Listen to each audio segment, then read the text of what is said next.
So these are the 5 keys to doing your best work. I would also call them the 5 keys to thriving, but that's because I see best work and thriving is so intimately linked that they do the same thing. Yeah. Right. And so as a mnemonic, if you're listening, guys, it's I, A, B, C, D. I, A, B, C, D. Intention, awareness, boundaries, courage, and discipline. These are the 5 keys that when you really look at projects that are stuck, what I've noticed is that it's some combination of not enough of one of those in the project, right? And I'm just going to call out for most of us creative people, it's actually courage and discipline that we need a lot more of. And I know I'm an Army guy and you're going to think, yeah, that's great for you. But no, seriously, like the discipline to choose a limited number of things that you want to be masterful at, that's a discipline, right? And the discipline to set out the goals of doing that and then sort of establishing the boundaries. It takes a little bit of discipline to establish and keep boundaries. Like that's where so much of the magic happens. And I think whenever I get a chance to be, that version of you at the party with the novel writer, what I always want to prompt people is just to think like, take whatever project you're thinking about or maybe that you're stuck. And there's 2 questions I'd like to ask. One is, what's the smartest next step? And the second is, what's the most courageous next step? I'm Srini Rao, and this is the Unmistakable Creative Podcast, where you get a window into the stories and insights of the most innovative and creative minds who've started movements, built thriving businesses, written best-selling books, and created insanely interesting art. For more, check out our 500-episode archive at unmistakablecreative.com. Charlie, welcome to the Unmistakable Creative. Thanks so much for taking the time to join us.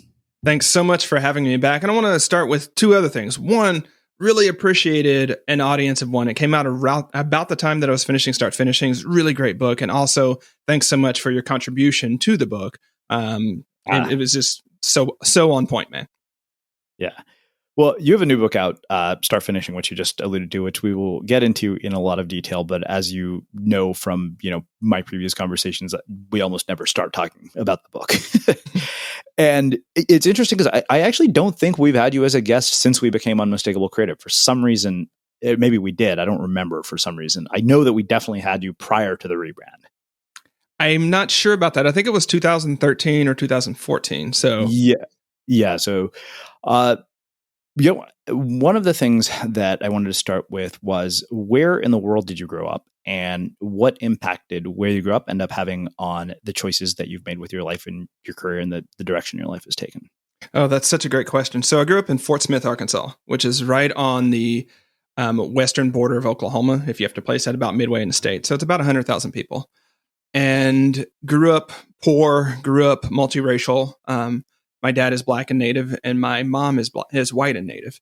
And that created all sorts of different tensions, as one might imagine, because Arkansas in the 80s was not the kindest place when it comes to some of those dimensions around poverty and race. And so that sort of informs a lot of my background, especially of what it means to be included and excluded and what it means to have to struggle harder than others and things like that. But I also was selected for gifted and talented programs earlier. And I had one of those fortunate misfortunes in that we were so poor that my mom was teaching in a preschool, but she couldn't afford daycare for me. And so I actually started daycare. I started preschool a lot earlier than I should have been, just sitting in the back of the room, absorbing everything. And so it turns out that I was actually, learning and picking up language and picking up all the sort of things you would learn way young. And that just set me up to be in some of these programs, being selected for leadership programs and things like that. And so in many ways, it's kind of been ahead of my age group or peer group. And that maintained for a long time. So the other important thing is I grew up in a military family. So my dad raised, especially his 2 sons, me and my brother, like we were little soldiers, and we would get in trouble. And as opposed to, the sit down talks, or as opposed to, him getting the belt out, it would be like, give me 20 push-ups.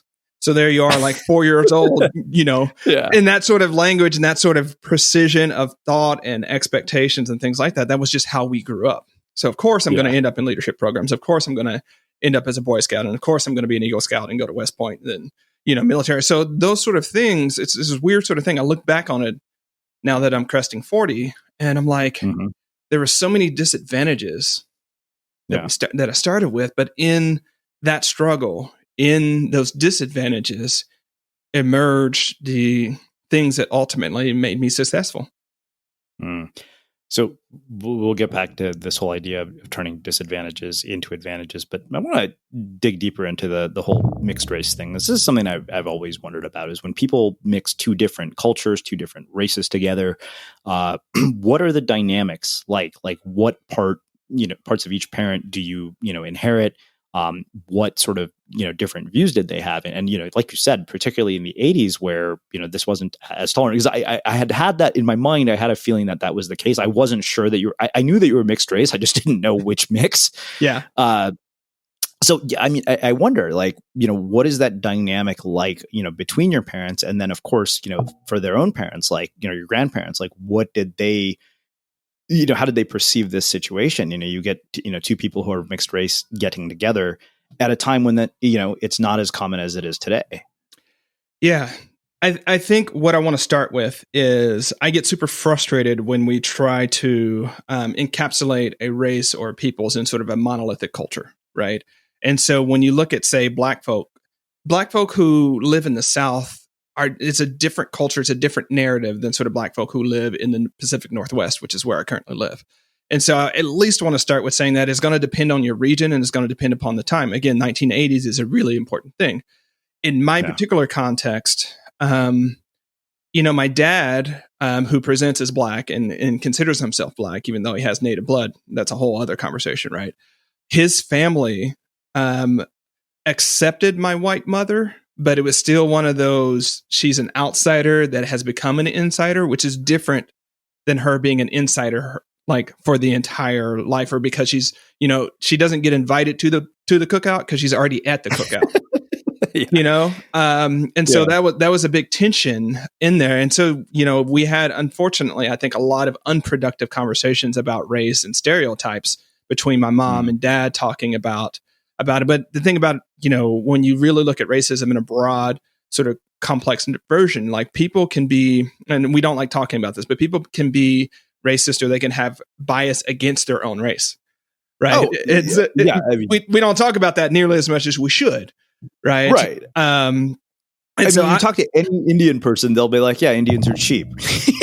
Yeah. Like, and all Indians will be like, well, that stereotype kind of exists because we've seen evidence of it. Yeah. Even though it's not necessarily unanimously true. Yeah, absolutely. And so you get that. So, just the narratives we had about race. And so over on my mom's side, my father, or my maternal grandfather, was actually at least half Cherokee. We think Cherokee. And my maternal grandmother was Irish. And, but even though there was that sort of thing, my maternal grandmother ended up being rather racist and very explicit about it, towards my dad. And so, in the total context, what mixed people like me will often feel, or I won't speak for other mixed people, I'll speak for myself here. I felt like I was an outsider no matter what I did, because neither race, especially in the South, because there's really only like black folks, right? At the time, there's like white people, black people, and then everybody else. Right. And so in the whole one drop rule legacy and things like that, like, you were either white or you were black. Well, here you have this mixed kid who's neither, but both. Right. Yeah. And so you're always sort of walking this line with sort of black culture. Like, are you black enough? Are you sort of like presenting as black, but you're really not black? Are you too black? Like, are you like, so you're always sort of being that, and you can get ejected from sort of blackness. Like, that card could be taken away from you pretty quickly. Right. And then on the sort of the white side of things, it's like, obviously with your skin in the South, you cannot be white. Right. And it ends up in really weird things, because even at the time, with all the sort of nerdy academic stuff that I was doing, given the way that sort of micro society was set up, all of my friends were white, which means all of my sort of dating pool were also white. Right. So for me to like actually date a black girl and marry a black girl, I would have had to leave my friend and peer group to specifically seek out, someone that's not in that. And that's just not the way that we date and mate, And so the legacy of that is, again, I'm 40 years old. I'm very much into equality and advancing. I won't go into that yet unless we go there. But at the same time, there's just oddity. It's like, but you're white. Your wife is white, and I'm like, one, let's really unpack what you're saying to me, and two, let's look at this context where for me, I live in Portland, Oregon right now. Portland's got a lot of great things going on, but massive diversity, not so much. I would say so. And so it's the same sort of thing when I'm like, how do I only have like 2 or 3 black friends? But it still goes with what audience am I in? What's my context for my work? And Serena, you and I both know, like, the path of authorship is not one that's like really rich in diversity. I'm looking at my wall of fame right now. That I have frame prints of all the people many of the people I've interviewed on my wall. Yeah. Only one of them is not Caucasian. Yeah. Now that I'm looking at it, which is really strange. Now that you mentioned it, I never have noticed that before. And it's funny that you say that, because even in the process of writing my previous book, my agent was a woman, is a woman. My writing coach is a woman, and my editor is a woman. And we went through the first, draft, and we submitted it. And there was a section where, because the sort of nonfiction book structure of, hey, make your point and support it with examples is kind of, constantly what you're going through. And I remember we got the first round of comments back, and my editor, Stephanie, says, she's like, do you realize that every single example that you gave in this section is a white male? Mm-hmm. And what struck me as so funny about that is, we're back to that whole idea of bias. I said, how is it that 2 women and an Indian guy completely overlooked that? Yeah, because I knew about that going into start finishing, I selectively, like, if you look at the epilogues, if you look at everything, I was like, I'm not doing that, right? There are plenty of great thinkers. There are plenty of other folks that I don't need to be another person talking, like frontlining my book with Peter Drucker. I don't need to be another person with Stephen Covey. There's nothing wrong with Peter Drucker, Stephen Covey, and all the rest. I'm not saying that at all. But it goes back to our, one of our previous conversations, maybe in the green room, was like, what am I doing? I've got this moment with this book to showcase different thinkers and to showcase a perspective of thought, which is one of the reasons I asked for contributions, right? And it's like, I'm going to take that moment and be super intentional about it so that maybe the next person that writes a book can see, like, oh, wait a second, like, there's an example of someone that does that. And it actually gets even worse, Srini, because nominally my book is in sort of the productivity shelf. Right now, there are like 3 like non-white, non-male people who write about productivity. It's a really small set of folks that write, that are going to be on the bookshelf. And there may be a lot of self-published books, nothing wrong with that. But if you go to Barnes and Noble and you look at how this game is structured, it's a really small group of folks. And so, it ended up in this sort of weird thing. And so going back to my previous point, it's like the advantage of growing up mixed in the South is that you learn how to be a social chameleon, social chameleon, how to blend in with different people, how to present, how to do all those types of things. It's a coping mechanism. It's a negotiation tactic. It's all the sort of things. And so you can sort of swim in any audience and be fine with it. The military helps with that as well. But at the same time, there's also, for me, that sadness when I walk into the room and it confirms that yet again, I'm one of 3 out of 300 people. It gets old. So it's funny because I think that if you look at the history of Black people in America, which, we had a lot of people here, particularly recently, like Desiree Adaway, a guy named Chris Wilson, who had this amazing story about the books that saved his life while he was in prison. And we talked about this extensively. We had, Sean Dove here, who runs the Campaign for Black Male Achievement. Like, some really, really extraordinary people and stories that I honestly had never really heard, but understanding, sort of where they're coming from and how the communities that they are brought up in are like they are out of the gate with a lot of disadvantages. And so I think about this, from 2 perspectives, right? Because you look at the sort of stereotype of Indians minus the comedic act of, 7-Elevens, motels and being cheap. The other stereotype is, these guys are the ones who run Silicon Valley, you know, like they're the doctors and engineers and, you know, all of that. And so the reason, you know, I mentioned this is it's funny because I myself never really have thought about race in that way. This is the example that came to my mind, and I wanted to ask you about this. And I may have mentioned this on the air before, so forgive me for those of you who heard this. But given what we're talking about, I did a TEDx talk sometime, you know, probably 2-3 years ago, like right around the time Unmistakable came out. You know, we needed to get video of me speaking, and so I did a TEDx talk. And I remember the first slide deck that I did for this TEDx talk, and I get feedback from the Speakers Bureau that they're not upset, but concerned because all of the pictures of the kids that were in my speakers talk were all white. I was like, well, doesn't it matter that it was an Indian guy on stage? Who cares if kids in the slides are white? But it's weird because I would have never, like, that just never crossed my mind to think about that. And, you know, I wonder, like, you know, like, I just wanted to kind of, you know, air this out with you because we're on the subject.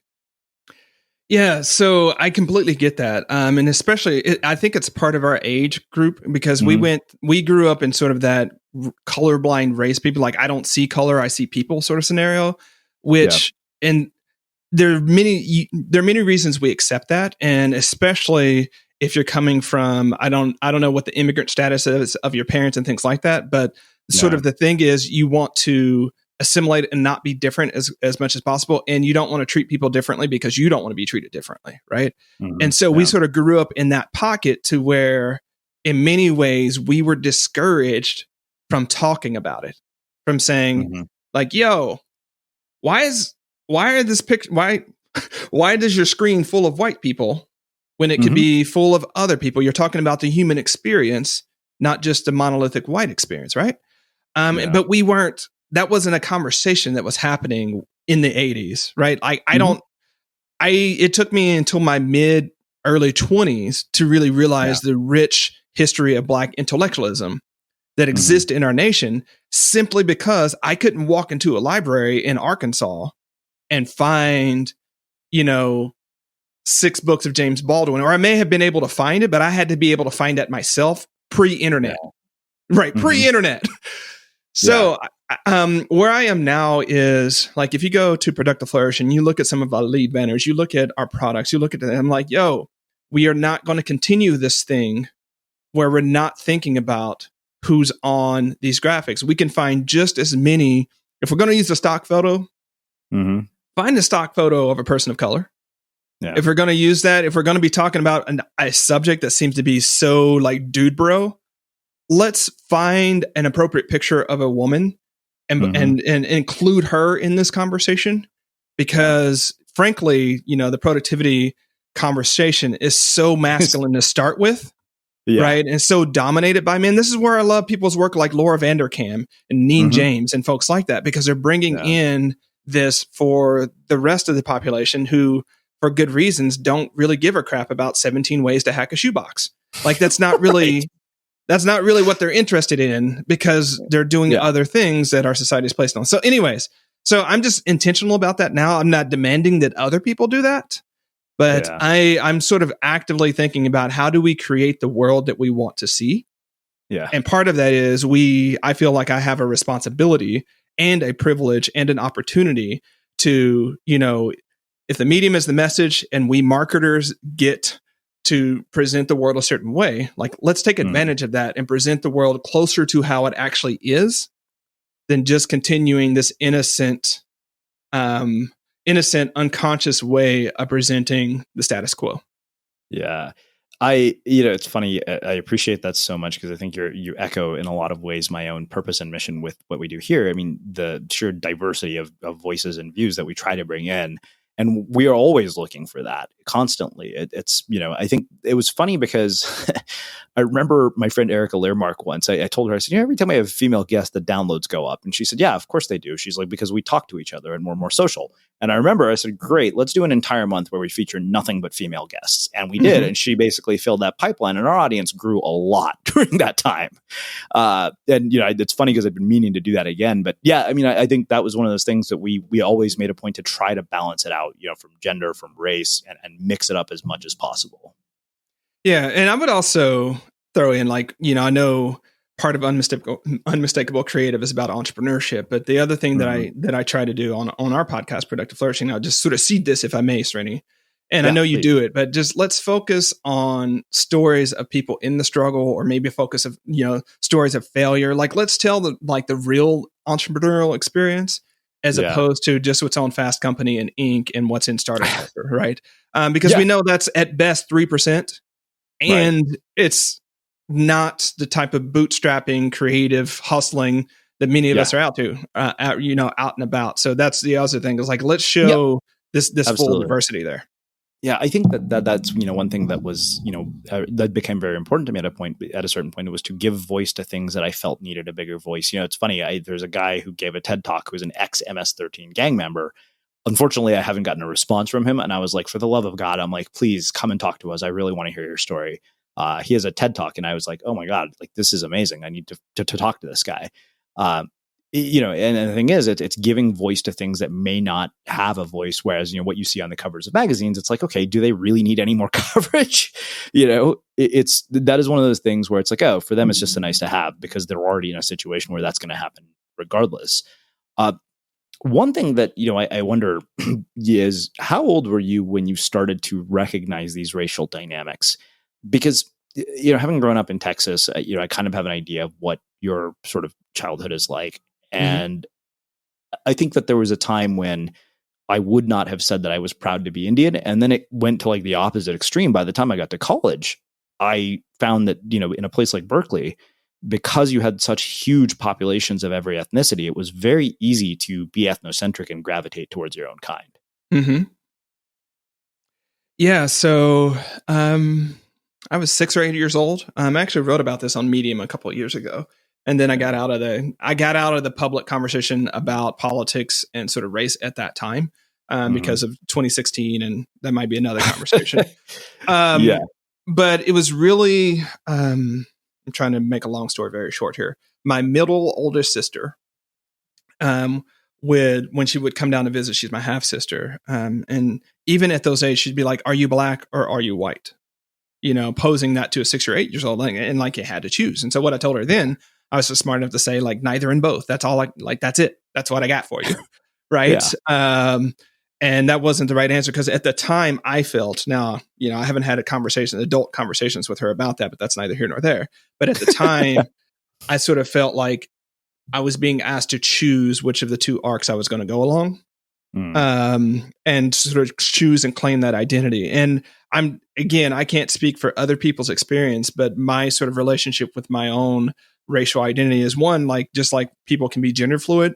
I think I can be racially fluid, in the sense that sometimes, like I did in this, I'll say I'm multiracial, and sort of that depends upon what it is. And then other times I'm just straight up black, but when I wake up in the morning, and I know some people of color have that, right? Where they wake up in the morning, they look in the mirror and they see that person. Like, you might see an Indian person. You might see that being reflected back to you. I don't. It's not until I walk outside and I realize the broader social context, like, oh yeah, I need to remember that I'm a black man in this world and orient as such. And when I write online, like, that's a part of my consciousness, because when I'm in a public space, like, identity, especially when you're talking about racial, gender, sort of these types of identities, they're socially maintained things. Yeah. And so it's like, much like you might not call your partner by your pet names that you call her in the house, right? Once you leave, like, you don't necessarily, with new people, use those pet names in public, but there's no agreement. You don't consciously say, I'm not going to call her Pookie when I'm out at dinner. Right. You just don't. And so it's that same sort of thing. Like, you step into that context, that public sphere, and you recognize that double consciousness of your race.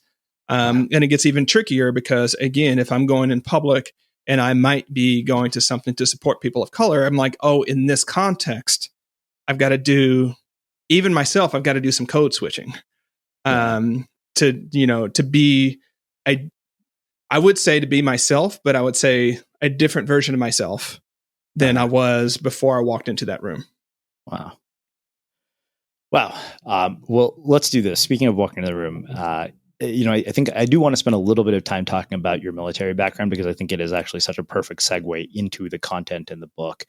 Talk to me about how your time in the military has informed and shaped the work that you do today, and who you've become after you came out. And in addition to that, what, for those of us who are not on the front lines, who pretty much all we see is basically a government who spends too much money on war, like, I saying this as a, Berkeley graduate liberal hippie, what am I misunderstanding? Because you've been in the front lines, you've been there in a way that I never will.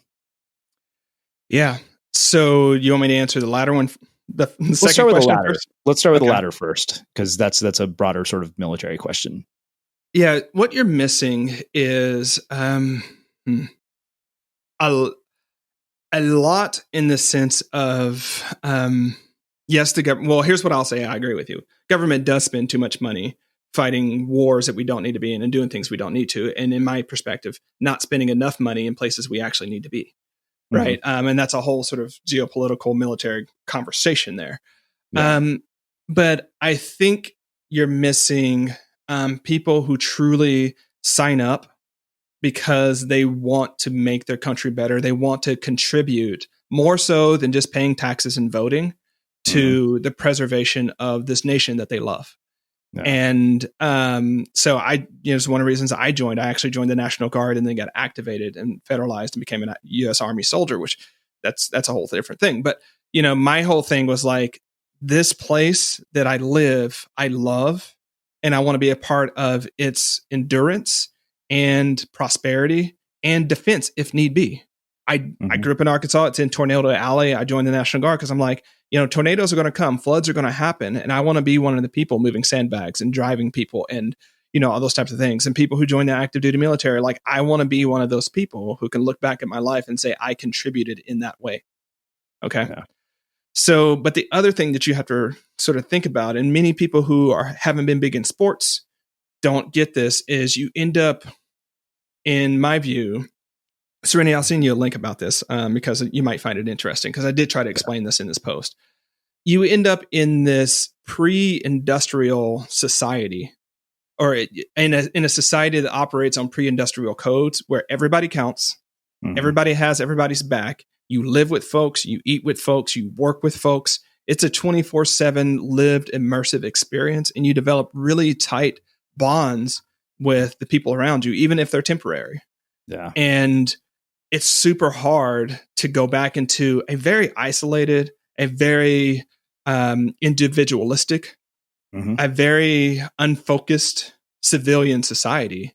Yeah. And cope with that, because you're used to, like, when I deployed, his name is Eric McCoy. Love Cheese Mac. Anyways, Eric McCoy, he's a lieutenant with me, stayed in the same tent. And it's one of those things. And I'll just tell a little micro story here. Like, we would get off duty.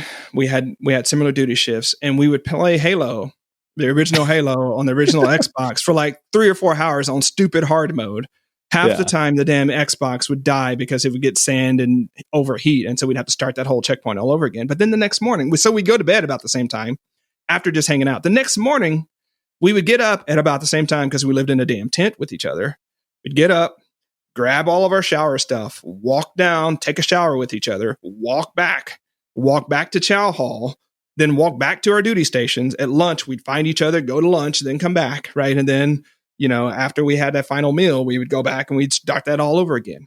Yeah. You do that for a year, right? And you develop these really tight bonds. You talk about everything, and there's just so many unsaid things. And what I really say, especially about men, because of the ways that we socialize men, you can't have that relationship outside of environments like that.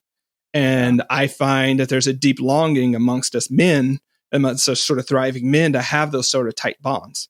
But the thing is, we redeployed. Eric lived less than a quarter mile away from me. Wow. Right. He lived less than a quarter mile away from me, which is about as far as we would walk for our duty stations anyways. Yeah. Immediately once that happened, I started seeing him once every 2 weeks, once every 4 weeks, once every 6 weeks, because we had our lives, we had everything going on, but we both had that sort of like, hey, when are we getting together? And so, you have to reacclimatize to being in normal civilian life. And then you got your partners, you got your jobs, you got your work. And you're like, but what about that buddy routine that I had where we were just so in the pocket together? Right. And so there's that aspect that I think a lot of civilians don't get, is that's what, like, the politics and all the bullshit, like, it's there. That's in there when you're in there, but it's the people that keep you there. And it's that culture and that sense of service where you're just like, this is what I'm meant to do. I can't imagine doing anything else. And also, I'm really good at it because they've trained me to be really good at it. And I have one thing to do, Srini. Like as an officer, I had like one major job. Everything else was covered. I didn't have to be this generalist doing all the things that I got to do as an entrepreneur, right? So it's super focused, hard, but focused. So there's all those sort of things that I think you miss, that sense of service, that sense of belonging, that sense of community, fraternity, that sense of mastery that is just so hard to get in. Oh, one last thing. Yeah. The skill tree, right? You knew what you needed to do to get that next promotion. You knew what courses you need to take. You knew what staff positions you needed. You knew how to check those blocks into advance in a way that, Srini, it took me like 3 or 4 years to sort of think, like, wait a second.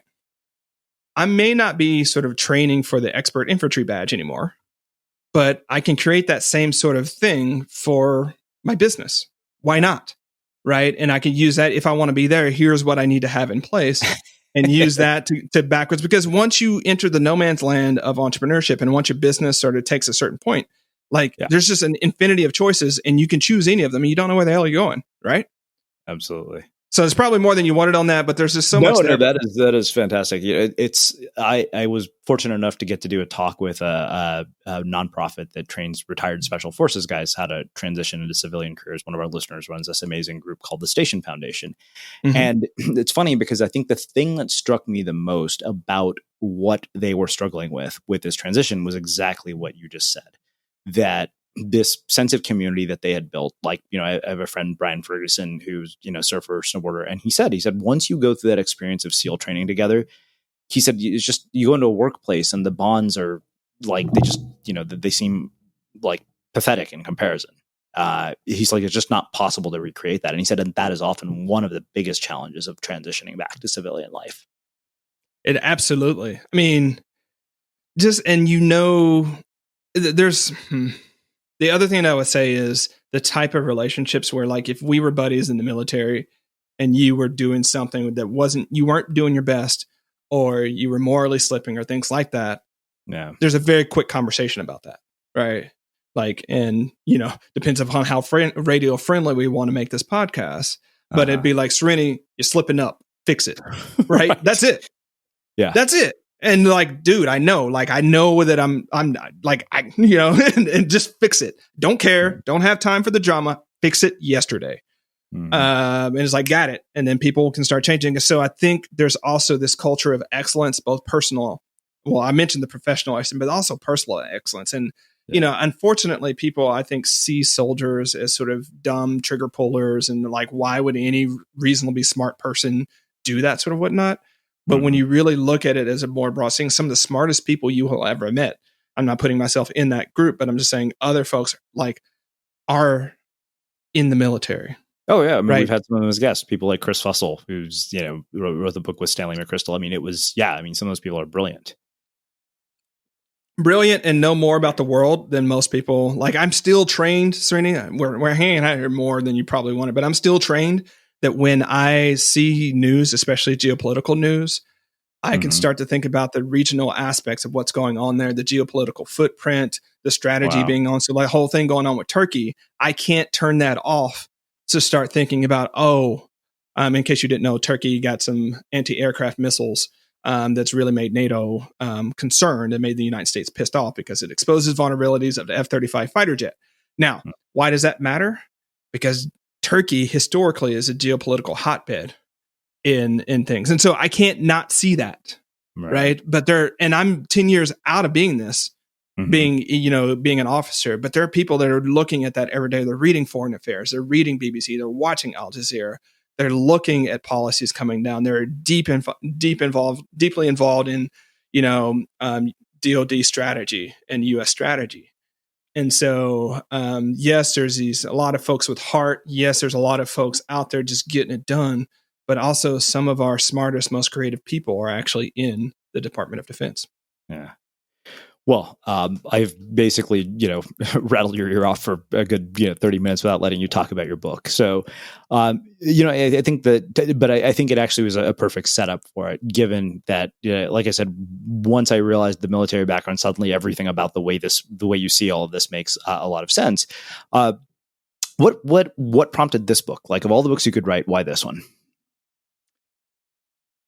Because so many of us creative people love talking about big ideas and strategy and, the vision of the future. And we struggle with the same damn thing about getting stuff done. Like we have the ideas and we can't get it done. And so many people keep coming to me like, I want to be able to do these big ideas. I want to be able to push them forward. Mm-hmm. And I want to, let's talk about strategy. And I'm like, honestly, I don't think you need to talk about strategy. I think you need to talk about execution, right? I think you need to talk about getting it done, right? Yeah. Because if you show up to me today and you're 120% overcommitted, I can't add anything to that.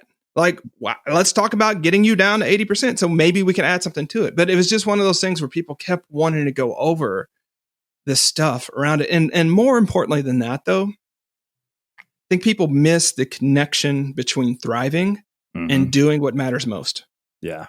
Right. And a lot of people are frustrated and yearning because we get to the end of the week or the month or the quarter or the year. And you're like, I've been in that rocking chair. That's a lot of motion, but no progress. And I'm frustrated. Right. Yeah. And so we only have, as far as we know, like this one short life to live. And I want us to take the full advantage of it, which means there's just a lot of stuff that we have to kick off the plate and say, you know what, this is the thing that I'm going to do. And that terrifies, frustrates, and really angers a lot of creative folks because they don't want to make that choice. But by not making that choice, they're also choosing not to thrive in a really significant way. Yeah.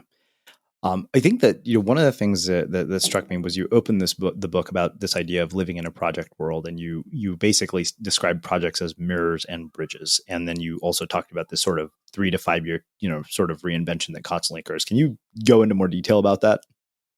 Yeah, so project world is just basically the idea that we live in 3 to 5 year time slices, professionally and personally. So it takes us 3 to 5 years to find someone that we actually think we might want to marry and then marry them. That could be a chair. Or then we have kids that, go through different stages in about 3 to 5 years, moving across country, going to school. We have just a series of projects that are 3 to 5 years long. Then professionally, we have similarly, like you take a job, your first 3 to 5 years of that job, you're sort of in one position, then hopefully you move on to another position. Maybe you take another job. Project world is just the idea that is the norm. We no longer live in what I call career world, where, you go to college and then you work at a company for 20, 25 years. They give you a pin, you move to Florida and retire and play golf for the rest of your life. Like that world arguably never existed, but at least that was the myth. No one I know that's our age or younger thinks that we're going to retire at the same company we start working at. Like, it's just, what? Like, and I only get to work at one company, by the way. Anyways.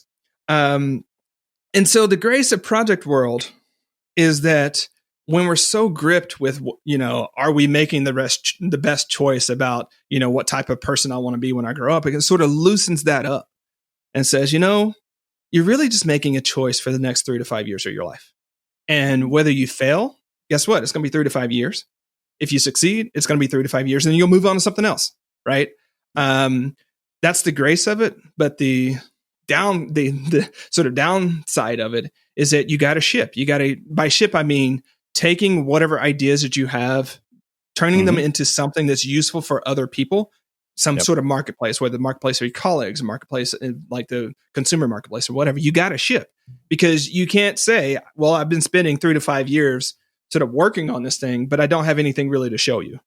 Right. You immediately lose credit. Like, no one's going to hire you. It's like, so you've been working on this 3 to 5 years and you can't show me any result. You can't show me any deliverable. You can't show me how you made the world different and better in that time. Like that, you can't do it, Well, it's funny you say that. Sorry, go ahead. I was at a party once, and some girl tells me that she's been working on a novel for 3 to 5 years, like really smart girl. And I'm thinking to myself, wait a minute, you've been working on this for 3 to 5 years in a vacuum. And I was like, why is it taking 3 to 5 years? And she said, you can't just sit down and write. And, I remember my content strategist, King Shook, he says to me, he's like, yeah, you're the wrong person to say that to. And Absolutely. Yeah. And I look at her and I'm like, okay, I know I've just met this person, but whatever. I was like, that is complete bullshit. It was totally obnoxious and rude. And then I thought back to this Stephen King quote. He said, if you want to be a writer, your days as a member of polite society are numbered anyways. Yeah. But yeah, that's why I it's funny you said that, but back to you, mirrors and bridges. Yeah. So projects are mirrors because they reflect what's going on internally and what's going on in your world. And, when I wrote the book, I really wanted people to latch on to one idea and sort of work through the strategies, insights, and practices with that one idea. Yeah. Because if you choose a project that really matters to you, and you actually follow the process, a bunch of stuff is going to come up, man. Like all of your self-doubts, all of your sort of inner critic, all of this, what I call head trash, is going to come up, but only if you hang on to that project. Because what we too often do, Srini, and you've experienced this too, is like when it gets hard, we bail to the next thing until it gets hard, and then we bail to the next thing. And so, like when you bail to the next project, you're automatically going to figure out something that you hadn't figured out in the other one. Like you can't run away from yourself because you're always going to be there. Yeah. And so the mirrors, because if you choose the right project, it's going to reflect what's going on internally and externally. And they're bridges because they build the world that you want to be in. Right. Yeah. That future, so we creative people, we have this really tentative relationship with reality because on the one hand, we realize we have to operate within the constraints of reality as we know them now, but we're always creating that new matrix of possibilities that become the reality, become the next reality. Yeah. And so we have to use projects as bridges. And so whether that's, creating a kick-ass podcast like Unmistakable Creative, whether that's, starting a nonprofit, like you got to do the work to create that new reality because ideas by themselves do not create a new reality. Well, they don't. I think, what prompted you to reach out to me was that piece that I wrote either on Facebook or on a blog. I put it in both places. I was like, nobody gives a shit what you're going to start. And yet, you look at your Facebook newsfeed. I mean, every day there are announcements of all the things that people are going to start. But, one of the things that, I wanted to reference this, Sam Altman is the president of Y Combinator, has a blog that he occasionally writes on. And when he does, it's always just stellar. There's something that, we're talking about projects, and this has stayed with me all week long. And I keep thinking about it because, he says that I always, he said, I'm willing to take as much time as needed between projects to find my next thing, but I always want it to be a project that, if successful, will make the rest of my career look like a footnote. And of course, being the president of Y Combinator, maybe that's a luxury you have when you're, that well off or whatever it is. But I wonder, as somebody who's written a book about sort of projects, how do you think about, what is your response to that? Like, how do you think about what Sam says in that post? Yeah, I need to back up real quick, but then I'll answer that. Sure. To me, a project is anything that requires time, energy, and attention to complete. Now, the reason I want to make it super broad like that is because so often when we're talking about projects and productivity and getting stuff done, we're just looking at economic work. Yeah. Right. We're not looking at the sort of what we might want to call life or personal work of raising kids and building better communities and, being a secretary at your church or whatever that might be. I also count that as a project. I also count that as work worth doing. And so I say that just because I think part of what we think about when we're thinking about sort of project world is what's my next career focus, and that becomes what we look at as opposed to what type of human do I most want to be in the world, and what are the projects that manifest that human. I think making your previous work a footnote is challenging, but what I would say is, what are you working on that's going to matter 2 years from now? Yeah. Right. What are you going to work on 5 years from now, 10 years from now? Right. Because I think, one of my coaching questions when people are curious about working with me is like, let's imagine that it's the end of a year, or it's 12 months from now. Right. Let's say that we can only be celebrating 3 things. We're kicking back beers or whatever it is. What are those 3 things? And you only get those 3 things. Right. Because it focuses what you have done or what you have focused. And it's like, so how do we structure your days? How do we structure your work? How do we structure your projects so that we get those 3? Because if we don't, what we're going to get to is a year from now, we're going to be talking about all the stuff that you're maybe working on or thinking about, but not the stuff you've done. Right.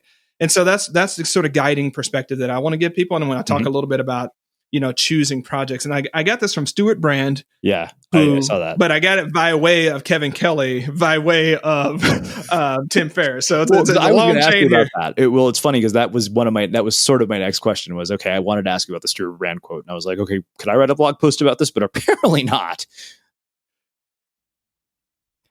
So I don't know about you, but vacuuming is not one of those things that I ever look forward to doing. But as you know, your environment has a huge impact on your creativity. So I still like it to be clean wherever I'm living and working. But now it doesn't have to be something that you deal with. If you're like me and you grew up in the 80s, you probably fantasized about the day when cleaning your house would be like it was for the Jetsons, meaning you don't have to lift a finger. Well, the good news is that we're already kind of living in that future. And the easiest way to make sure your floors are clean every day is with the iRobot Roomba Robot Vacuum. It cleans up after itself. The Clean Base automatic dirt disposal takes convenience to a new level, automatically empties its own bin into an allergen lock bag that holds 60 days of debris and traps 99% of pollen, mold, and dust mites, so you can forget about vacuuming for months at a time. Let the Roomba clean for you instead. It learns your home, finds dirt, and empties itself on its own. It's got powerful cleaning performance made effortless. Remember, if it's not from iRobot, it's not a Roomba. To learn more, go to irobot.com/unmistakable. You probably could write a blog, but I don't know. But of course, but yeah, you have to find it. But the basic idea, Stuart Brand said, a significant project is going to take at least 5 years to see through. Now, he wrote that well after I'd been talking about Project World for a few years. So, but when I saw it, I was like, yes, Stuart Brand is the founder of the Long Now Project, which tries to imagine where humanity is going to be in 10,000 years, right? And making decisions for the 10,000 year perspective. Because really long thinking, really thinking about where we're going. And so, sort of capture that. And it's like, okay, so I'm going to take you up on that, Stuart. Let's go one step further. Let's subtract your age from 85, right? Then divide that by 5. Mm-hmm. That's as many significant projects as you can have for the rest of your life. So I might have 9. Yeah. Right. That's all I can do. Unless I really get busy and maybe like for me, I'm on my second book, my first real full length book. I know folks that are shipping them out every year and things like that. But I know for me, with the way I have my life set up, a book is one of those 5-year projects, right? Mm-hmm. I don't like it, but that's just the reality of it. I got to choose to do something else so that it's not a major project. But, whether it's that business, whether it's that nonprofit, whether it's your kids, like you only have so many projects left. And this really, I think this is one of those things that as I've talked to people about it, there's like a knot in their stomach. It feels like the world is just pressing on their chest. Like, oh my God, I only have 9 things left to do. But I'm saying, let's accept that as a premise. Does the work that you're working on now merit being one of those 9 things? Mm-hmm. Yeah. And if not, maybe switch it up. What does need to be on it? Yeah. Well, I think that it's funny. I didn't want to get to this yet, but you mentioned what you call the 5 projects rule, and I was looking kind of I use Notion to manage all of my projects, and I was looking at it, and I thought, yeah, you know what? I know very clearly, like we're planning an event that is happening in February or in April of 2020. There's the podcast. And then there's, sort of ancillary stuff around the podcast, like our animated shorts and all of that. And then there's writing. And I'm like, okay, you know what? Like it's funny because I remember somebody once, Glenn Beck, actually, of all people, told me, he said, you think of it as like a hub and spoke model. Your podcast, the radio is the hub. Everything else is basically spokes. And, and I thought about it. And it's funny because I started diving back into Scott Belsky's action method because I was looking for a quote, and I ended up rereading the entire book. And then, it's funny because now I'm like, okay, I can cobble pieces of your system and his together in a way that works for me. But it's like when I looked at it, I thought, okay, you know what? Yeah, there are probably 3 projects here. It's a lot easier to move each one forward when you're not working on that many of them. Although I have one project that I've been stuck on. So we'll get to that because I want to see what advice you have for me. Absolutely. Yeah. So go back. Let's go to the 5 projects rule. So 5 projects rule. So the really nerdy way that only I will say is it's really no more than 5 active projects per time perspective. So let me sort of cash that out. So what, Serena, you just mentioned, you have at the year-long perspective or the yearly perspective, you have 3, right? 3 major projects. And then we'll talk about the one that's probably in a tar pit, but we'll come back to that. Yep. Now we can also say this month, what are your 3 to 5 major month size projects? And in the work that I've done, Serena, like, though we can get wrapped in the axles around whether it's 23 hours or whether it's 28 hours, or something like that. Like most people intuitively know what a month-sized project looks and feels like. Yeah. Right? About how far they can get in a month. Even though we're terrible at estimating how long something takes, even though it always takes longer than we think it's going to take, we still sort of know intuitively the difference between a month-sized project and a week-sized project. Right? And so that per time slot or per time perspective just says, you know what, when you're doing your monthly planning and you're sort of thinking about what matters most for this month, don't think about all of the, chores, all of the little nits and nats. Just go back to that same sort of question I asked, is like, at the end of this month, what are the no more than 5 projects that I want to make significant progress on? And how do I chunk them down such that I can say I shipped something, or you can show your work, or there's some meaningful piece of that. So it just helps with that chunking, but it really helps with 2 other things besides that, right? Prioritization, because again, it goes down like, is whatever you're working on, would you choose for that to be one of your 5 projects? Yeah. And if not, why not? Right? What do you need to do about that? But I think it also helps us be more human with ourselves, because when we have that feeling like, man, I'm not getting it done. I'm not good enough. There's something wrong with me. Or like, why is this taking so long? You're like, oh, I've been carrying 8 projects. And remember, projects are anything that require time, energy, and attention, which means like moving, getting married, going on that vacation. Like I wrote a post the other day about like why the summer is surprisingly so busy for people. Right. And because we have this mindset that even that work slows down. Right. Right. And we're going to the summer. But what people don't think about is for many of them, kids come home. And kids create their own projects, right? They take up some of them 5 projects, right? And getting them from school, right? Getting them transitioned into summer mode, and then getting them to all the camps and all the things that they might do, or figuring out babysitters, and then getting them back to school. Like in my lexicon, those all count as projects. Yeah. So that means most parents go into August or early September, and guess what? They don't have 5 project slots they can choose. They have at most 4. Yeah. Because getting the kids reacclimating is a project.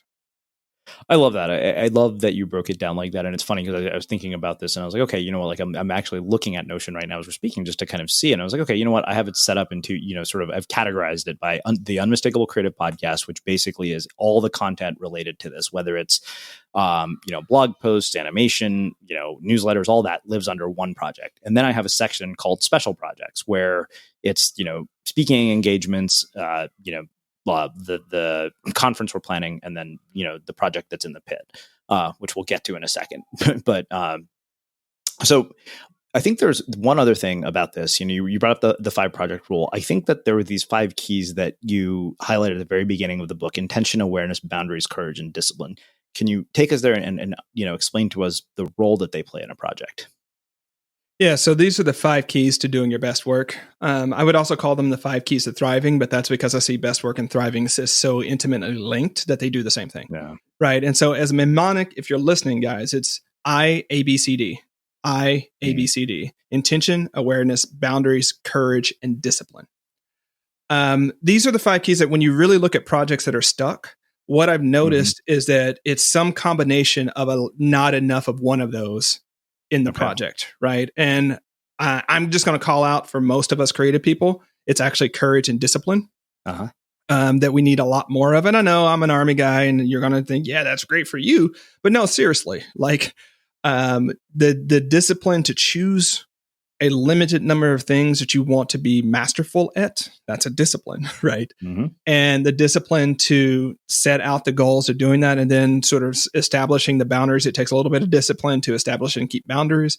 Like that's where so much of the magic happens. And I think whenever I get a chance to be, that version of you at the party with the novel writer, what I always want to prompt people is just to think like, take whatever project you're thinking about or maybe that you're stuck. And there's 2 questions I'd like to ask. One is, what's the smartest next step?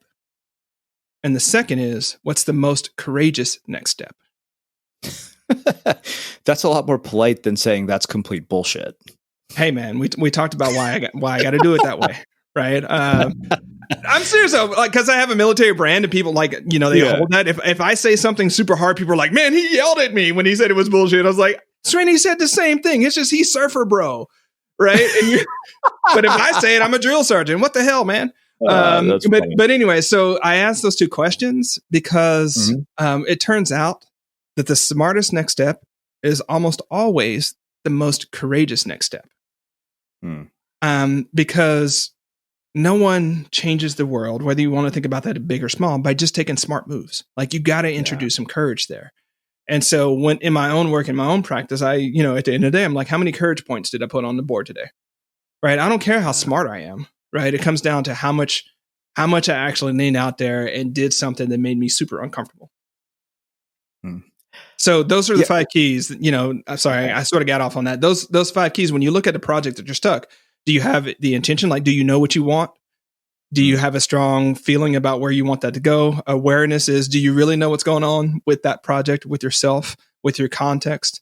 Boundaries are, have you set up the right positive and negative boundaries that allow you to focus on that thing and keep other things out? Courage is, are you actually showing up and making those unsafe but long-term smarter choices?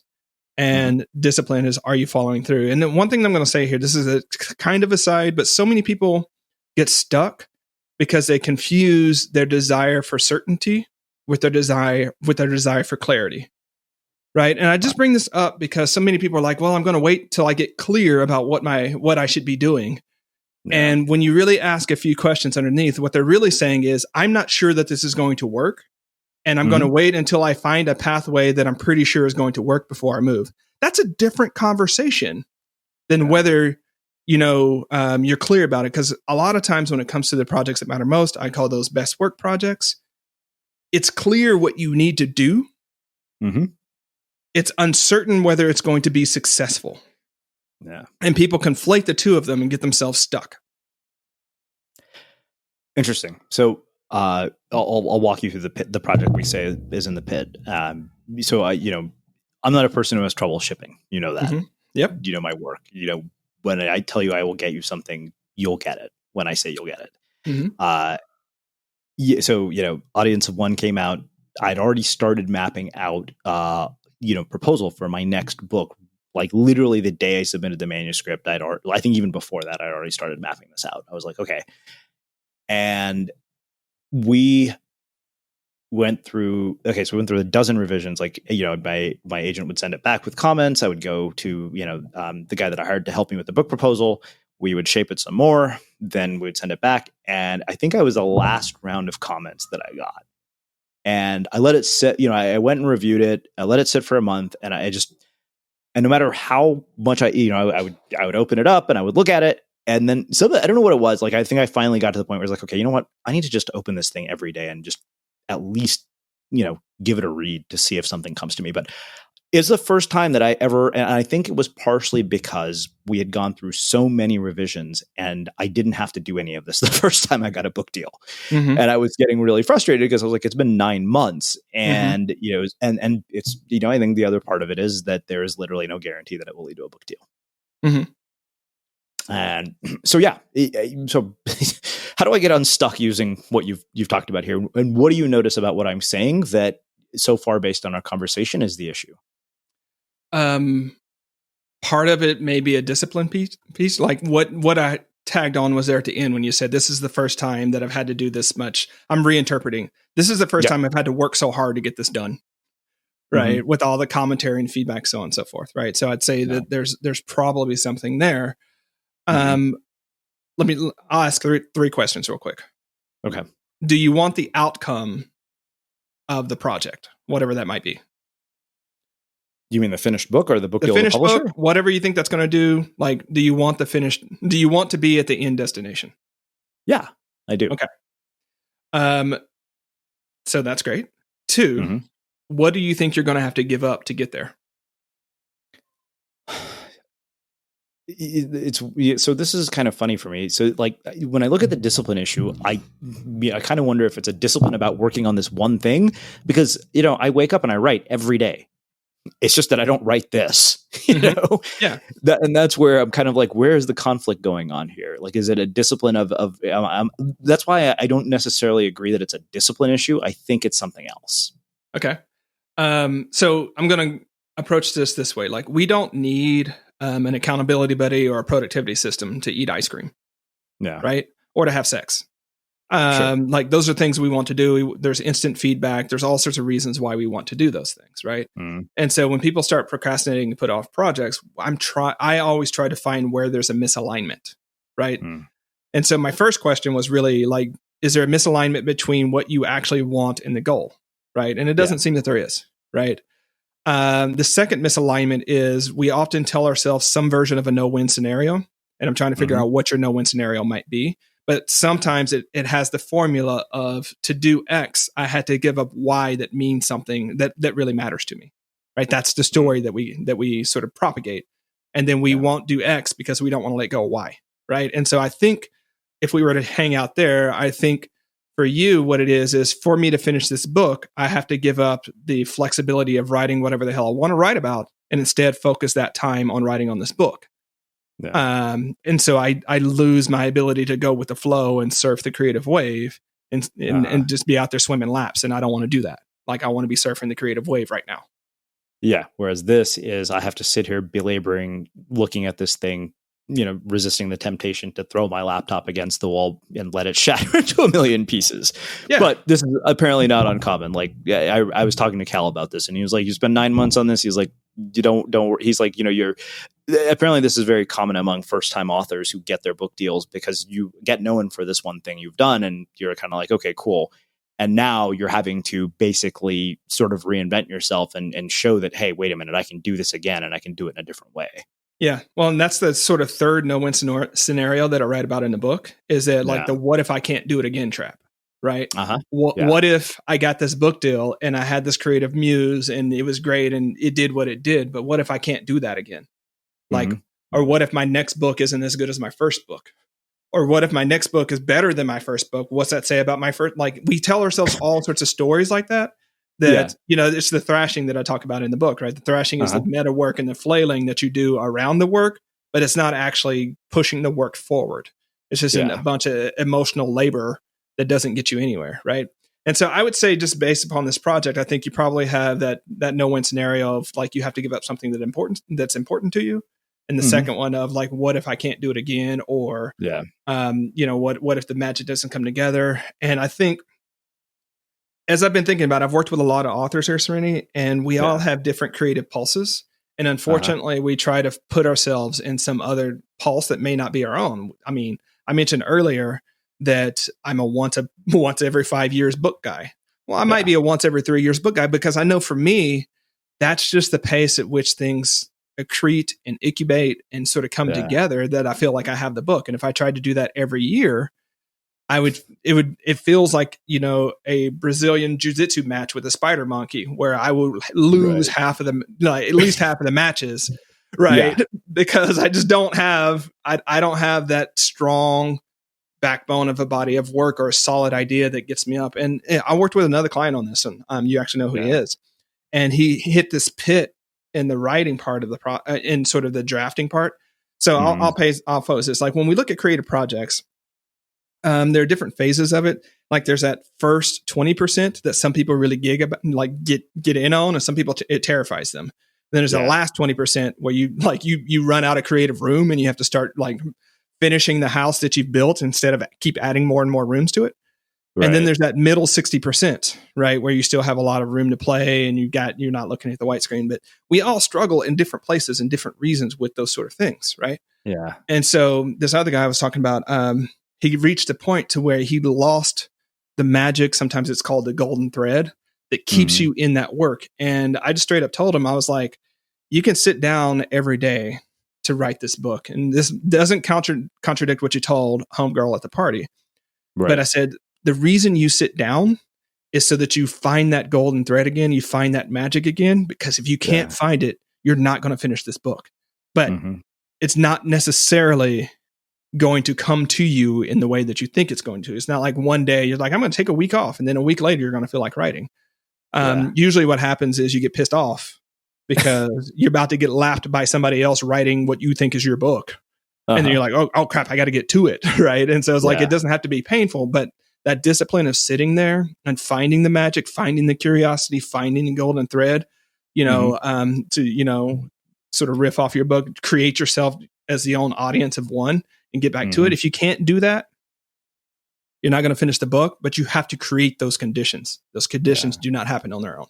Does that help?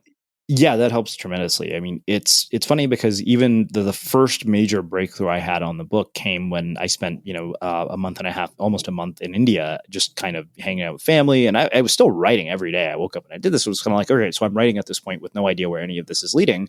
But bit by bit, it all just started coming together, to get past the next hurdle. And then, of course, the next hurdle basically came here recently, which was this latest round. And I was like, okay, you know what?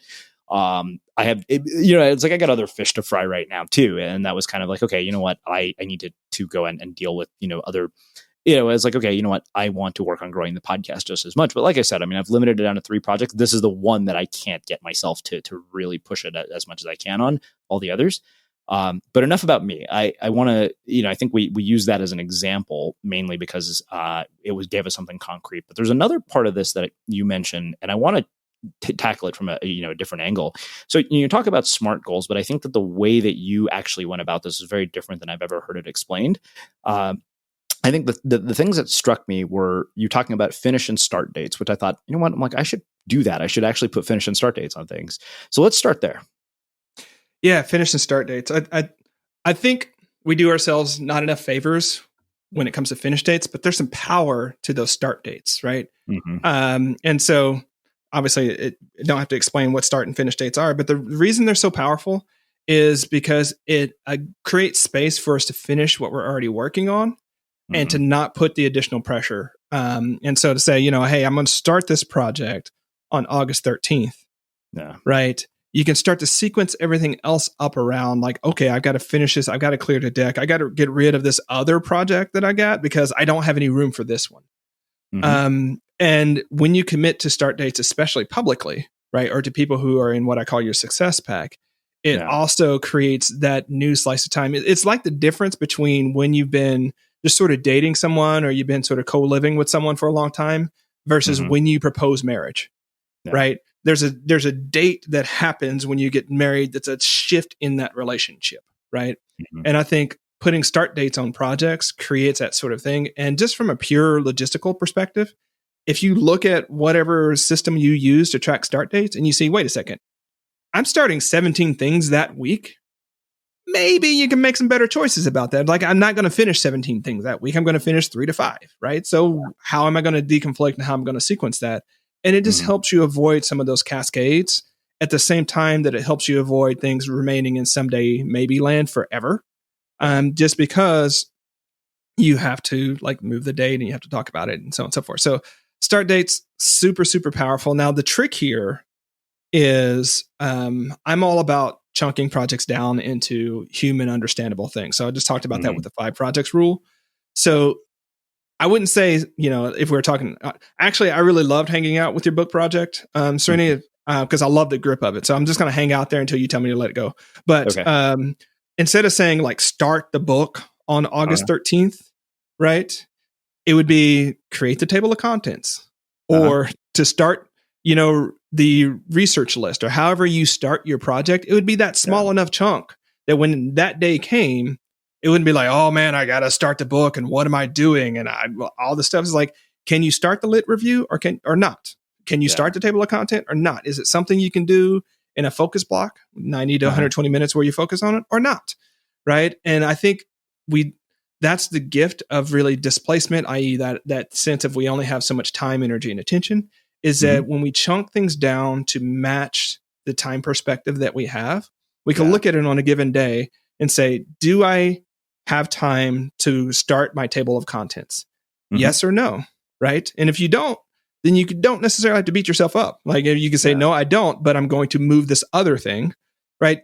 I want people to go into really black and white yes or no questions or yes or no answers to some of these. Do I have time or not? Yes, no. If no, then I can do X, because I look at it probably that military background. It's an obstacle. We got to go over, around, under, or through. There's only 4 ways to get around an obstacle here, right? Which of those are you going to do? Instead of just looking at the obstacle and being like, you know what? Not even going to think about it. I'm going to walk away because you know what? The next time you come to it, it's still going to be there. Yeah. And not only will the obstacle be there, your story about that obstacle will have grown. Like that dragon, I like to call those obstacle dragons.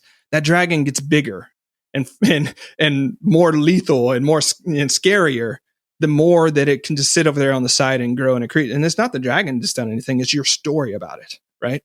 Yeah.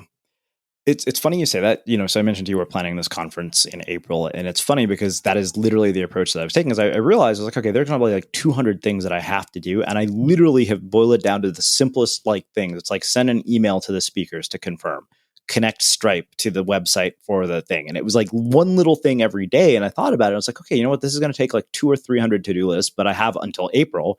So it's like, okay, what can I do today to move this thing forward? And I realized it almost like most days so far, like we've written, the website, we've connected MailChimp, we've confirmed with all the speakers, all of that happened over about 3 weeks. It was like we picked a location, all that. And and when I looked at it, I was like, oh, wow, I'm just doing one small thing every day. Absolutely. Absolutely. And this is, when you look at your best work projects, those are ones that are going to take multiple quarters to see through. Mm-hmm. And this is where sort of that discipline and those boundaries, and that's why you have to keep coming back to it, because, if it's just a week size project, like just pure inspiration and, caffeine and a little bit of creativity can get you through that project that week. Right. Yeah. But you can't do that for 37 weeks. Right. And some people can, but it's super hard to do that. Right. Of just fuel and, caffeine, inspiration, and a little bit of intelligence. Like you can't do that. You got to structure it in the way that we're talking about, and create those boundaries and create those plans and take those steps. But any work that matters is just a series of small steps. It's like that Henry Ford statement, nothing. What is it? I know what you're talking about. There's one. I'm not going to butcher it, but to make a point, like everything is just a series of small steps, right? Mm-hmm. Whether it's that 12-mile ruck march where you got the backpack on, you got your machine gun, you're going like it's step by step by step, leg by leg by leg. That's on the military side of things. If you're exercising, dieting, doing creative work, it's really step by step. And Serena, I laugh about this because you know how there are some people whose work is sort of Instagram friendly. Yeah. Like they can go out and they do all the sort of things. Like if you really look at my work, it would look like a lot of sitting at the coffee shop writing. Like it's so unsexy. Right. When you think about what it actually takes to finish books and do work, it's like a lot of sitting there looking at a damn screen like that. Yeah. Who gives a crap? Why are we going to, of course I might be able to write about the beautiful environment that I'm in. Yeah. Or post about it. But I'm like, that's not interesting. Like what I want people to really embrace is the beauty and sacredness of the work they're doing when it's their best work, and sort of embrace that thrashing, that difficulty, that Brazilian jiu-jitsu, and know, Serena, there were so many times where I was writing this, and I wrote this on an Alpha Smart Neo, so you'll just have to Google it, right? But it's like a late 1990s word processor with an LCD screen, 5 lines, no internet, anything like that. And there were so parts of writing this book that were so challenging for me that and because I'm a writer, Serena, you'll know what I mean here. I can hear the space between a paragraph when I'm drafting. There's a feeling, that there's something there. And if I was writing on a modern laptop with access to all the things, I know that I would be off chasing what's on YouTube or seeing what Serena's doing or what's on Twitter, what's on email. Like any of that actually matters, but I would do it anyways because that's where I would feel that tug. I would hear that space. Yeah. But on the Neo, I was like, I can't do any of that. So my options are: do I want to quit writing, or am I going to continue writing? And most of the time it was, sort of channeling Liz Gilbert on this one. Go back in. Yeah. No matter how difficult it was, go back in. Like take a few more knots, do a few more roll arounds with the spider monkey, right? Until something came out, right? But I knew that I had to set that up because otherwise when it got hard, I'd be like, you know what? This is hard right now. I'm going to go see what my team needs me to do, as opposed to doing the thing that my team really needed me to do, which was finish the damn book. So I think the two other things that really struck me when you got into SMART goals were, you talked about these 3 types of successes. Now, is that what we're talking about when we're finishing these small things like moderate, small, and epic, or is that different? Or are we talking about outcomes there? Talking more about outcomes when it comes to the 3 levels of success. And so those 3 levels were epic success, or if you're not a millennial, you can say extreme. It's all good. Yeah. Right. Moderate success and small success. Now, The thing about it is moderate success is that level of success where you're great about it, but it's the furthest that you can take yourself, or you can take that project by yourself. Mm-hmm. And the reason I wanted to talk about levels of success is because we too often either aren't clear about what level of success we're after, or we're not matching the level of success we're after with the level of effort that we're putting in. Yeah. And so too many people want epic results, but they're not putting in epic effort. And very rarely does that actually pan out for folks, right? And so the grace here, and again, so much of my work is about choosing from the beginning what game you're playing, so that as you're playing that game, you don't beat yourself up because you think you should be playing another game. Like, no, this is the game that you chose. Yeah. It's like completely great to choose a small success on something, right? It's like, that's what you want to do. Maybe it's a practice project. Maybe it's just something you want to do, but you know what? The results don't matter nearly as much as you just finishing the damn thing. Small success is great. Moderate success is great too. What I will tell people is if you want epic success, and I'll just use a book example, like if you want to hit the bestseller list, you've got to put in some, epic level effort to match that. And you can't achieve epic success by yourself. If whatever success that you've generated could have been generated just by yourself, at best, it's moderate success at best. Yeah. But you got to build a pack. You've got to build people around you to have success at the level, and epic is like that Oprah moment. I know she's no longer on the air, but like, you get that call and it's like, I'm going to be on the Oprah show, like that level, where no matter what you're doing, you pick up the phone and call your mama, that sort of scenario. That doesn't happen on its own. It happens after a combination of really, using the 5 keys I mentioned earlier, being super intentional about where you're trying to go and building a pack of people around you to help get you there. Yeah. Yeah. I mean, it's, you don't build SpaceX by just being Elon Musk. Like, it's an army of people that makes that happen. I think that, I talked to Justine Musk about this whole epic, or, what she calls extreme success, right? Where we're talking like Richard Branson, Elon, Jeff Bezos level. And there are a lot of interesting things about that conversation. One of which, she said, she's like, I don't think people really understand how much work goes into these kinds of accomplishments. And she said, I also don't think they see that these things usually come at the cost of everything else in your life. Like, if this is what you want, there is a price to it. Mm-hmm. Yeah. I want to be careful here because there are so many stories that we hang on to around the valor of the struggle, the valor of it being hard. And why I want to be careful here is because when you're already prone for perfectionism, when you're already prone for certain types of ways of excellence, unfortunately, you'll choose to do things in ways that make it harder than it needs to be because there's value in the difficulty, right? Yeah.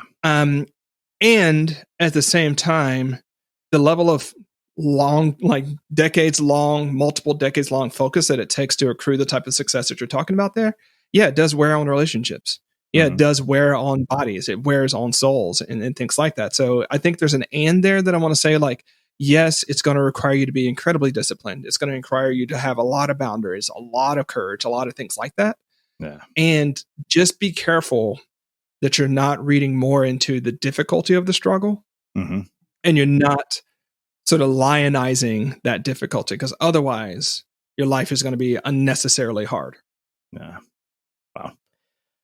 So you've alluded to the success packs multiple times. We haven't actually gotten into where they are, and you break it down into 4 groups of people: guides, peers, supporters, and beneficiaries.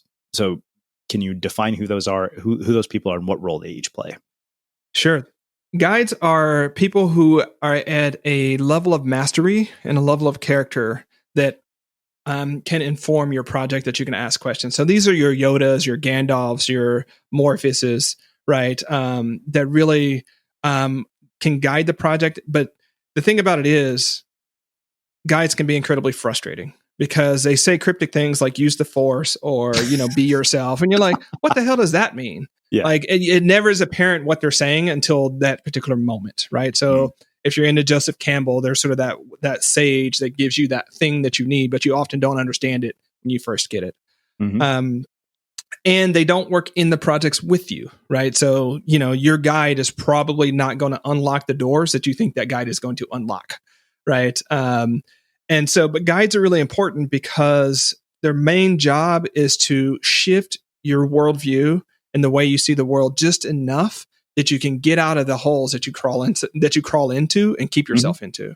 Yeah. Which I'm going to pause here because oftentimes we don't realize, because of blind spots and because of all sorts of other head trash that we have, we don't realize the degree to which we're keeping ourselves in the hole that we're complaining about being stuck in. Right. And your guides are those people that basically point out, it's like, you have what you need to get out of that hole if you use it. Yeah. If you don't want to use it, maybe there's something about hanging out in that hole that's really important to you. So this is so weird. I mean, I think maybe I just noticed patterns because these are things that are going on in my own life. But I had a mentor who was, everybody who has listened to the show has heard he's been a guest on the podcast. He came up with the name Unmistakable Creative, Greg Hartle. And I remember we had a year that was amazing. And then that was followed by a very, very difficult year. He was, very ill, like basically given a 9-month to live period. Fortunately, he's still alive. But, I was going through a personally rough patch during that. And he hammered me. I mean, it was one of those periods of, just beating on me endlessly. And, and I thought, this is just so frustrating. I'm like, I'm, sad, I'm depressed, like, I had a breakup, whatever. And I think what he was really doing was drilling into me this idea of real mental toughness, because he, so that when the stakes were higher, I wouldn't end up in that same situation again. And I realized how, literally it's been, I think, 4 or 5 years since, I'd worked together with him in any capacity. And that came full circle just a few weeks ago, when I had a disappointing experience in my personal life. And I thought, what, I don't have the luxury of not being on my game here. And I realized, I was like, wow, that's a lesson from almost 5 years ago.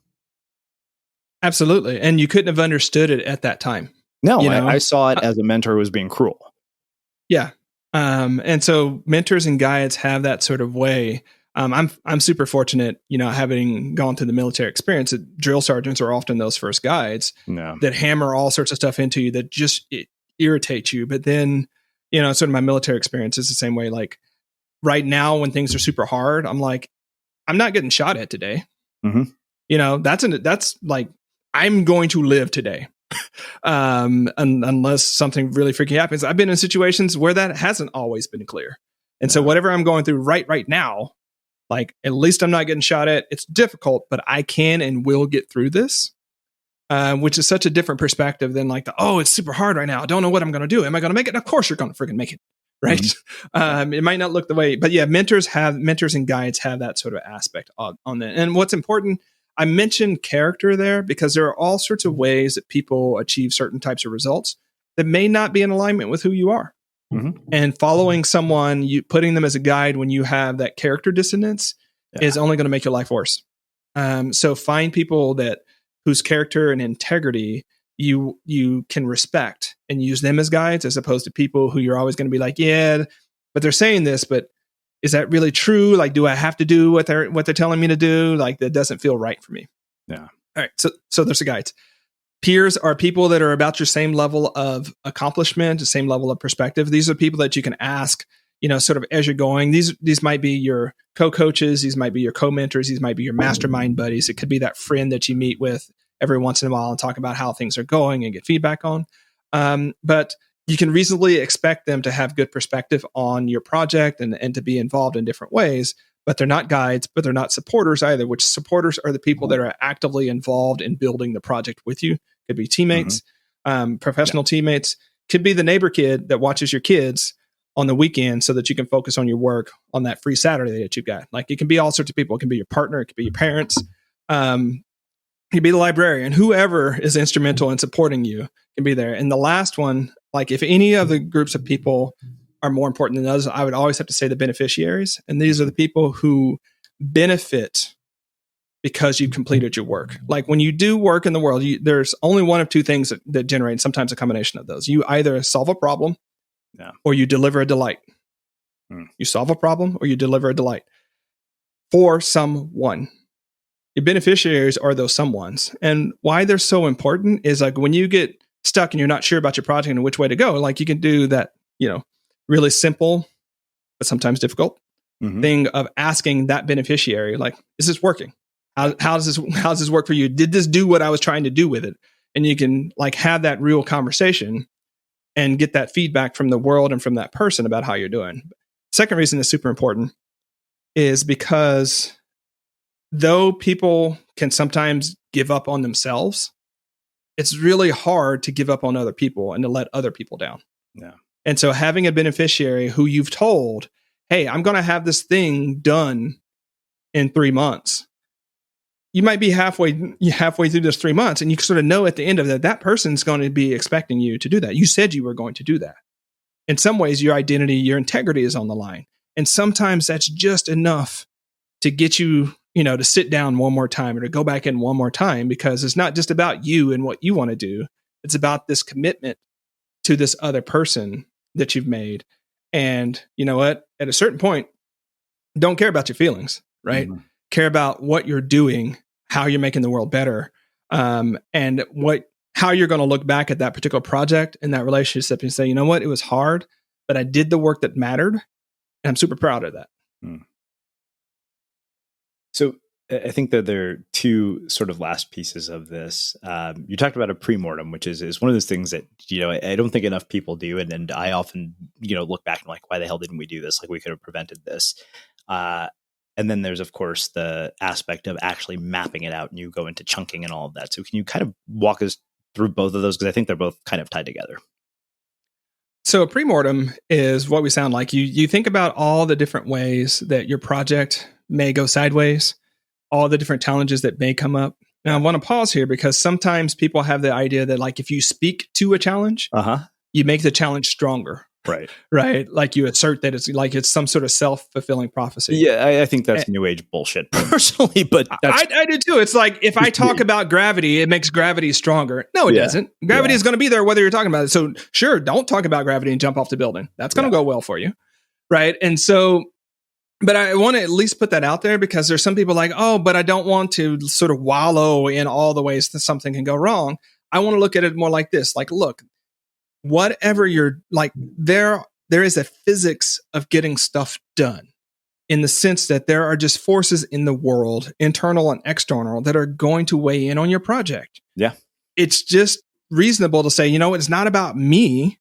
It's about those forces and how I can overcome those forces so that I could design my project so that they do overcome them. Just like aeronautical engineers have to design planes to overcome drag. They're not like, oh, if we talk about drag, it makes it worse. Like, no, we have to design wings that overcome this, right? Yeah. And so I'm laughing. I mean, we're laughing, but it's a serious thing that can get people tripped up. Mm-hmm. So it's just going through that and then having a proactive response to each one of those. So if you know you're bad at discipline, right, you can put in steps. Maybe you need an accountability buddy. Maybe you need to figure out a way that doesn't require you to do discipline or use as much discipline. Maybe you could think about how you make it more like ice cream or sex, right? So that you want to do it, right?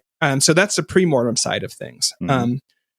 We've mentioned chunking projects in the sense of always breaking it down into smaller parts, because I think that's where people get overwhelmed. It's like, we started this talking about 3 to 5 year like meta projects, and like that seems super overwhelming. Mm-hmm. But at a certain point, and I didn't mention this at the time because I was like, oh, that may get us somewhere. But one of the simplest things that we can do for ourselves to make our world make our work easier to do is when you create an action list for yourself, like a to-do list for today, only list chunks of the project that are relevant for that day or that you can get done in a day. Because when you look at people's to-do lists, Randy, you'll see like write chapter 2, send an email to John, call the IRS, like deposit money, finish backyard project. And it's like, wait a second. So one's like 2 months, one's a 1 month project, one's a day long project, and your brain's trying to figure out how to make that work. So it's just as simple sometimes as saying, you know what, today is just going to be things that are either, I'm super rigid about sort of the focus blocks and sort of the, things like that. But if you just quantize your day such that it's either a 2-hour chunk or a 15-minute task, which sending that email, probably going to be 15 minutes, whether you want to fight me on it or not, right? On average, it's going to be about that long. So you can just look and say, okay, I have 6 hours of work that I can do today. I can do that in 2-hour chunks. So what does that feel like? And then I can send maybe, 8 emails. And that's your to-do list. So when you look at that task, it's not like, oh crap, how am I going to fit that in? Where am I going to do this? What's the next chunk? Because you just do what's on the piece of paper because it fits the time perspective that you're looking at. Does that make sense, Rennie? Yeah, that makes all the sense in the world. I mean, I have a thing called daily action steps in my Notion, and it's, I mean, there's no question that makes all the sense in the world, because I'm like, okay, what can I realistically do today? And that is, it's funny because despite how productive I usually am, I still run. And part of the reason I spend so much time, exploring these kinds of topics is because I am constantly looking for ways to improve my own process. Absolutely. I think we all are. I mean, I joke with Mike Vardy because we have a lot of productivity gyms. And the fact of the matter is at a certain point, we're kind of lazy. And we are always looking for how can we get the same amount of work done with less effort. And right. It's true, right? This is straight up true. And so even to your point, like when I create my daily list, I won't go too much into this, but like I know that by 11 o'clock, about 20% of the things I put on there, I'm just not going to do. Right. Mm-hmm. And so I write them in pencil. So I just erase those things. And then I put on what I've actually done. And you're like, why do you do that? It's because I don't need those things I know I'm not going to be able to do to haunt me for the rest of the day. Mm-hmm. The game is already set. I know that. Right. So just stop committing Ben with it and try to do a little bit better tomorrow. And that's the name of the game here. Well, I think that really kind of makes a perfect place to bring us full circle and wrap up a conversation that has been wide ranging and taken us in many different directions, but for good reason. I mean, this has been fascinating, eye-opening, insightful. So I want to finish with my final question, which I know you've heard me ask before. What do you think it is that makes somebody or something unmistakable? Off the top of my head, I'm going to say when it's clear how much courage it took to create it. Amazing. I can't thank you enough for taking the time to join us and to share your stories, your insights, and to subject yourself to my questions that had absolutely nothing to do with your book for 30 minutes. Where can people find out more about you, your work, and everything else that you're up to? All right. So you can find out more about me at productiveflourishing.com. And if you're interested in the book, it's at startfinishingbook.com. You can get a free chapter. It shows a little bit more about what it's about. And by the way, Srini, like the parts where we weren't talking about the book, equally as fun for me. So I appreciate that part of the conversation as much as the latter part. Yeah, I mean, those are some of my favorite parts anyways. So, and for everybody listening, we'll wrap the show with that. Thank you for listening to this episode of the Unmistakable Creative Podcast. While you were listening, were there any moments you found fascinating, inspiring, instructive, maybe even heartwarming? Can you think of anyone, a friend or a family member who would appreciate this moment? If so, take a second and share today's episode with that one person, because good ideas and messages are meant to be shared.